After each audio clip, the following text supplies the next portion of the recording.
श्री स्वामी समर्थ. नमस्कार मंडळी, स्वागत आहे तुम्हा सर्वांचं आपल्या मराठी यूट्यूब चॅनलमध्ये.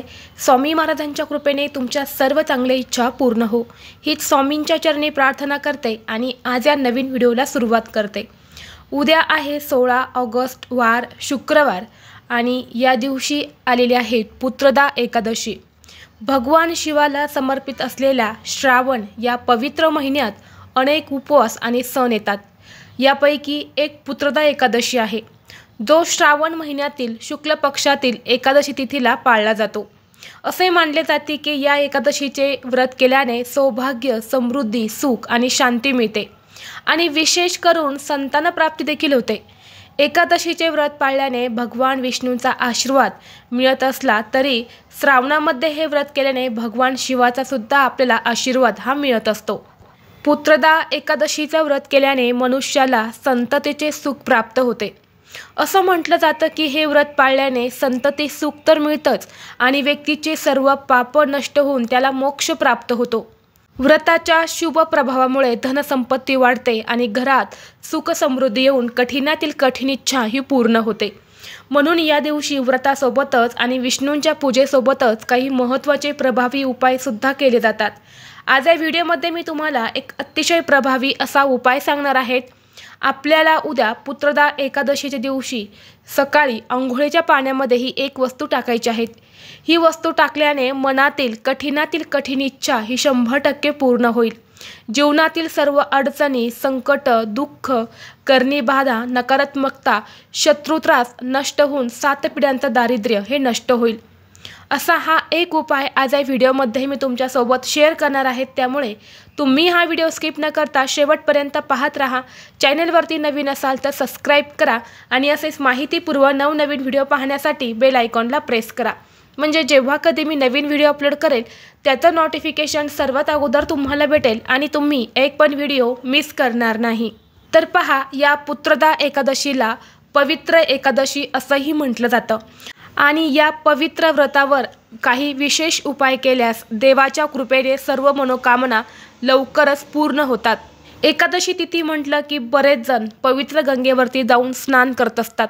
असं म्हणतात की जर आपण एकादशीच्या दिवशी पवित्र गंगेत जर जाऊन स्नान केलं तर आपण केलेली सगळी वाईट पाप, कर्म, पितृदोष, नकारात्मकता ही नष्ट होऊन आपल्या आयुष्यामध्ये सुख, शांती, समृद्धी ही नांदत असते आणि यामुळे आपल्या सर्व इच्छा मनोकामना ह्या पूर्ण होतात. म्हणून अनेक जण या दिवशी पवित्र गंगेवरती जाऊन स्नान करत असतात. परंतु आता सर्वांनाच पवित्र गंगेवरती जाऊन स्नान करणं शक्य नाही. त्याचबरोबर असंही म्हटलं जातं की श्रावण महिन्यामध्ये एकदा तरी एखाद्या पवित्र तीर्थक्षेत्री जाऊन स्नान करावं. म्हणून अनेक जण या एकादशीच्या तिथीवरती जाऊन हे जे स्नान आहे तर हे करत असतात. म्हणून ज्यांना शक्य आहे त्यांनी आवर्जून पवित्र गंगेवरती जाऊन स्नान करण्याचा जास्तीत जास्त प्रयत्न करा. ज्यांना शक्य नाही त्यांनी घरच्या घरीच आंघोळीच्या पाण्यात फक्त ही एक वस्तू टाकून तुम्हाला हे स्नान करायचं आहे.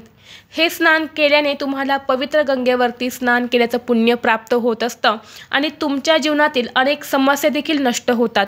जर तुम्हाला एखाद्या व्यक्तीपासून सतत त्रास होत असेल, ती व्यक्ती तुमचा शत्रू असेल आणि या शत्रूचा आपल्याला वारंवार त्रास होत असेल, शत्रू हा तुम्हाला माहीत असेल किंवा नसेल माहीत, परंतु त्या व्यक्तीमुळे आपल्या आयुष्यामध्ये सतत अडचणी येत असेल, आपलं कुठलंही महत्त्वाचं काम हे पूर्ण होत नसेल, तर अशा शत्रूपासून मुक्त होण्यासाठी सुद्धा हा उपाय अतिशय प्रभावी मानला जातो. त्याचबरोबर जर तुम्ही कोणतंही काम करायला जात असेल आणि ते काम पूर्ण होत नसेल, सतत त्या कामामध्ये अडचणी येत असेल, तुमची कुठलीही इच्छा ही पूर्ण होत नसेल, सर्व गोष्टी तुमच्या मनाविरुद्ध होत असेल, तरीसुद्धा हा उपाय तुम्ही नक्की करा. त्याचबरोबर कष्ट आणि मेहनत करून तुमच्याकडे पैसा टिकत नसेल, आलेला पैसा हा तुमच्या हातातून जास्त प्रमाणामध्ये खर्च होत असेल. बऱ्याच वेळा असं होतं की आपण एखाद्या ठिकाणी गेल्यानंतर ना आपल्याला तिथे फक्त 500 रुपये खर्च करायचे असतात, परंतु अशी काहीतरी अडचण येते आणि आपल्या हातून 500 ऐवजी 2000 रुपये खर्च होऊन जातात. म्हणजेच आपल्यावरती लक्ष्मी ही प्रसन्न आहे परंतु आपल्याकडे स्थिर नाही. आणि एकादशीच्या दिवशी लक्ष्मी प्राप्तीसाठी सुद्धा हा उपाय अतिशय प्रभावी मानला जातो. हा उपाय केल्याने जर तुम्हाला कोणी वाईट दोष लावलेले असेल, काही नजर दोष तुम्हाला लागलेले असेल, तुमच्यावरती वारंवार संकट, विघ्न, अडचण येत असेल, तर यासारख्या समस्या दूर होण्यासाठी सुद्धा हा उपाय तुम्ही करू शकता।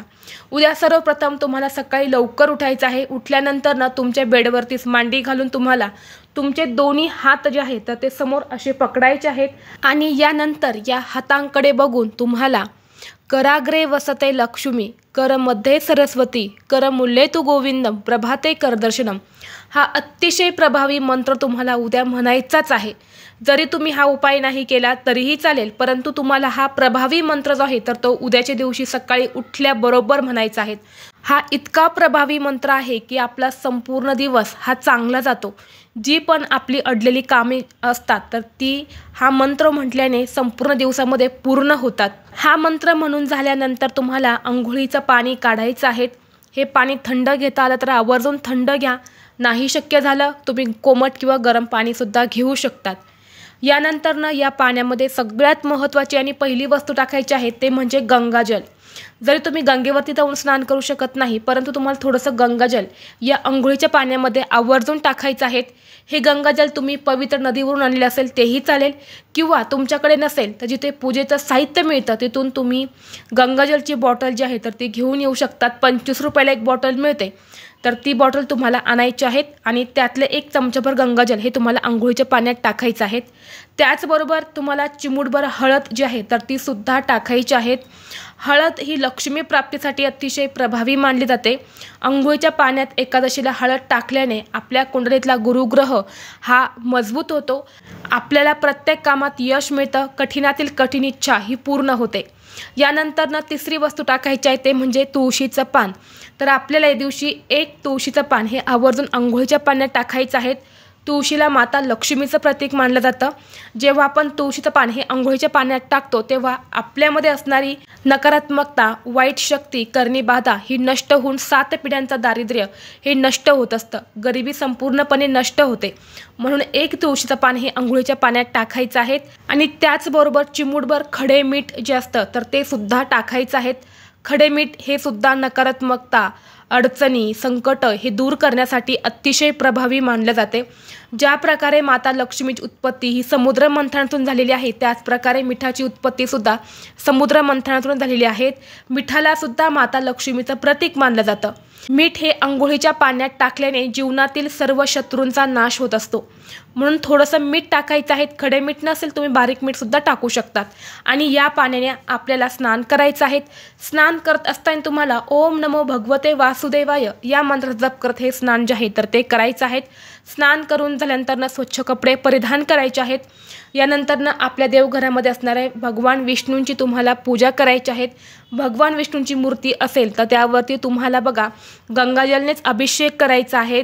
त्यांना प्रिय असणाऱ्या वस्तू अर्पण करायच्या आहेत, जसे की पिवळी फुलं, पिवळ्या रंगाचे नैवेद्य त्यांना अर्पण करायचे आहेत, तुळशीचे पानं अर्पण करायचे आहेत आणि या दिवशी तुम्हाला व्रत सुद्धा करायचं आहे। हे व्रत जर तुम्ही केलं तर बघा, जर तुम्हाला संतान प्राप्ती होत नसेल तर संतान प्राप्तीसाठी हे व्रत अतिशय महत्त्वाचं मानलं जातं। तसेच पुत्र प्राप्तीसाठी सुद्धा हे जे व्रत आहे तर ते केलं जातं। ज्यांना मुलं बाळा आहेत तर ते सुद्धा हे व्रत करतात, कारण की मुलांना उत्तम आरोग्य मिळावं, मुलांना दीर्घायुष्य मिळावं यासाठी हे व्रत जे आहे तर ते आई वडील मुलांसाठी करत असतात। म्हणून तुम्हाला मुलं बाळ नसेल किंवा असेल तरी सुद्धा तुम्हाला हे व्रत जे आहे तर ते करायचं आहे। आता ही सगळी सेवा तुमची करून झाल्यानंतर तुम्हाला काय करायचं आहे, थोडंसं गंगाजल एका वाटीमध्ये घ्यायचं आहे आणि हे गंगाजल जे आहेत ना ते आंब्याचं पान घ्या किंवा तुळशीचं पान घ्या आणि त्या पानाने आपल्या घरामध्ये शिंपडायचं आहे। आपल्या घराच्या मुख्य दरवाजावरती, आपल्या सर्व रूममध्ये आपल्याला हे जे पाणी आहे ना हे शिंपडायचं आहे। हे पाणी शिंपडल्याने आपलं घर जे आहे तर ते पवित्र होत असतं।